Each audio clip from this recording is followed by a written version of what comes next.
สบายดีข้าพเจ้าซื้อวันใส่มื้อนี้ข้าพเจ้าจะมาให้ข้อมูลเกี่ยวกับระบบทางเดินอาหารท่านใดที่มีปัญหาเรื่องกรดไหลย้อนกระเพาะอักเสบลินดวงทวารและกระเพาะประสาทสำหรับกระเพาะประสาทหลายๆคนอาจจะบ่เคยได้ยินเนาะบ่เคย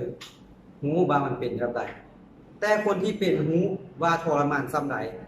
คนที่เป็นกรดไหลย้อนจะมีอาการอืดท้องแน่นท้องย้อนขึ้นมาคอคือว่ามีหยังจะรออยู่ในคอกระเพาะอักเสบจะมีอาการอืดท้องแน่นท้องเจ็บแสบบริเวณหน้าท้องแล้วจะเฮ็ดให้ลำไส้อ่อนแอจะมีปัญหาเรื่องระบบขับถ่ายเนาะจะเป็นถ่ายจ้วกหรือว่าถ่ายยากถ่ายแข็งถ่ายปลอดปลดแปดแบบขี้แบกนี่แล้วปัญหาที่จะตามมาก็คือลิ้นสะดวกทวารสำหรับคนใดที่เป็นกระเพาะประสาทจะมีอาการคล้ายๆคือกับกระเพาะทั่วๆไปแต่จะมีจุดแตกต่างอยู่น้อยหนึ่งจะมีอาการแสบร้อนสอดออกแอวเนาะเจ็บขึ้นมางอนจะมีอาการเจ็บหัวมึนหน้าตาลายมึนตามตีนตามมือเวลาอยากกินเขาเมื่อยสั่นงุดหงิดใจหายง่ายสำหรับคนใดที่มีอาการแบบคอยเบามานี้เซอร์นิตินสามารถปวดทานได้สินค้านี้นำเข้ามาจากอเมริกาเอาเลยผ่านอย.ระดับโลกผ่านการวิจัยระดับโลกเนาะก่อนจะเข้ามาลาวก็ผ่านอย.ลาวเรียบร้อยแล้ว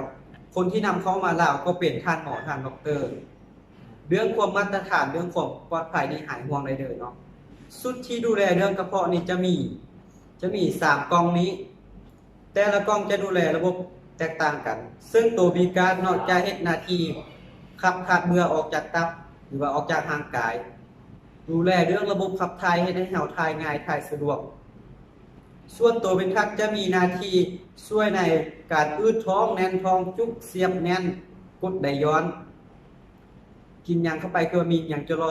อยู่คอนี้มันจะไปช่วยตัวนั้นเนาะส่วนเซอร์นิตันจะช่วยในการสมานบาดแผลภายในเพราะว่าจะเป็นบาดแผลในกระเพาะหรือว่ากระเพาะอักเสบมันจะไปสมานบาดแผลและดูแลเรื่องระบบประสาทมื้อนี้วันก็จะมาเว้าซ้ำนี้เนาะถ้าหากท่านใดสนใจหรือว่าปรึกษาโทรมาแนะนำให้โทรมาได้เลยเนาะ